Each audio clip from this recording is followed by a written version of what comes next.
Have you ever noticed how some K-pop idols get praised for doing the smallest things, while others are criticized no matter how hard they try?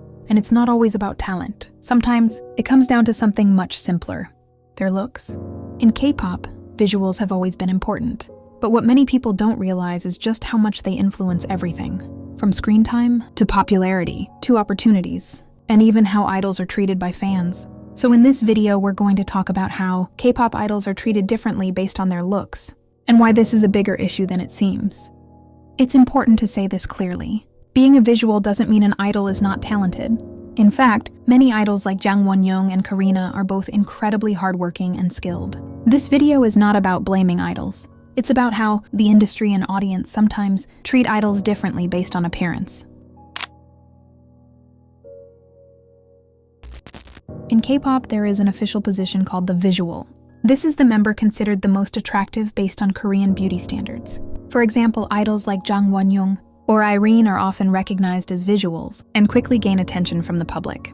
And at first, it might seem harmless, but the problem starts when visuals are prioritized over talent. You might notice that visual members often get more screen time, stand in the center more often, receive more brand deals, even when other members may be stronger in singing or dancing. This creates an imbalance, because talent should be the foundation of an idol's career. But in many cases, visuals become the deciding factor. There's something called pretty privilege. It means people who fit beauty standards are often treated better. And in K-pop, this effect is even stronger.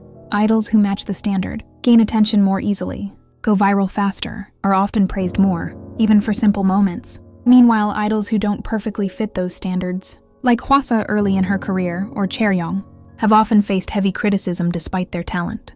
They have to work much harder to get the same level of recognition, and this difference can shape an idol's entire career.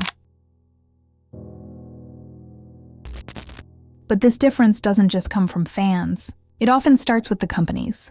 Even before a group debuts, agencies decide who will be the face of the group, who will get more center time, who will be pushed in promotions. And these decisions are heavily influenced by visuals, because visuals are considered more marketable. This is why idols like Jang Won-young are often placed at the center from the beginning, gaining immediate visibility. So from the very beginning, some members are given more exposure than others. And once that gap is created, it becomes very difficult to close. Fans also play a major role in this system. Naturally, people are drawn to visuals. So when a group debuts, the member who fits beauty standards often becomes the most popular.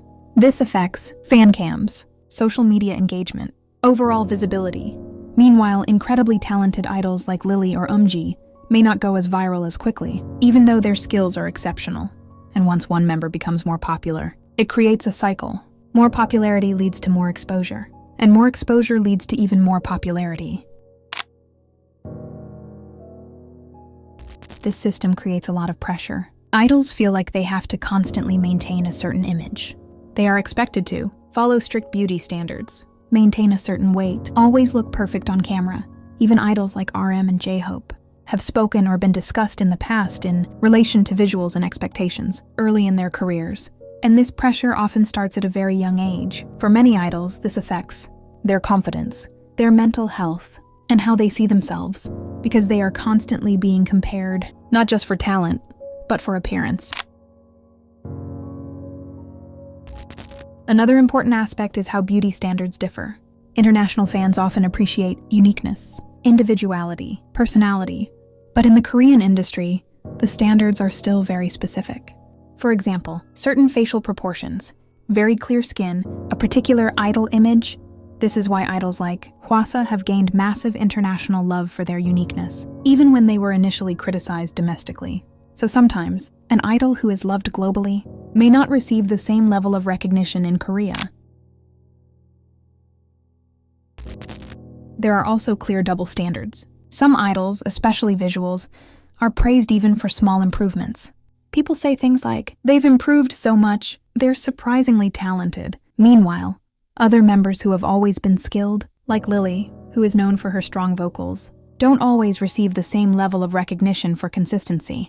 At the same time, idols who don't fit beauty standards are judged more strictly.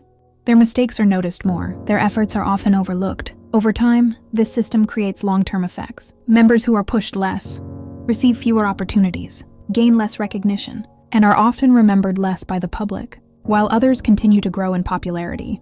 And once that gap becomes too large, it becomes almost impossible to balance, even if talent levels change later.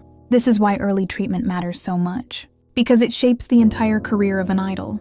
At the end of the day, K-pop is not just about music, it's also about image. And while visuals will probably always be part of the industry, the real question is, should they matter this much? Because talent can be developed over time, but when opportunities depend mostly on appearance, that's when it becomes a problem. So what do you think? Do you believe K-pop idols are treated differently based on looks? Or do you think it's just part of the industry? Let me know your thoughts in the comments.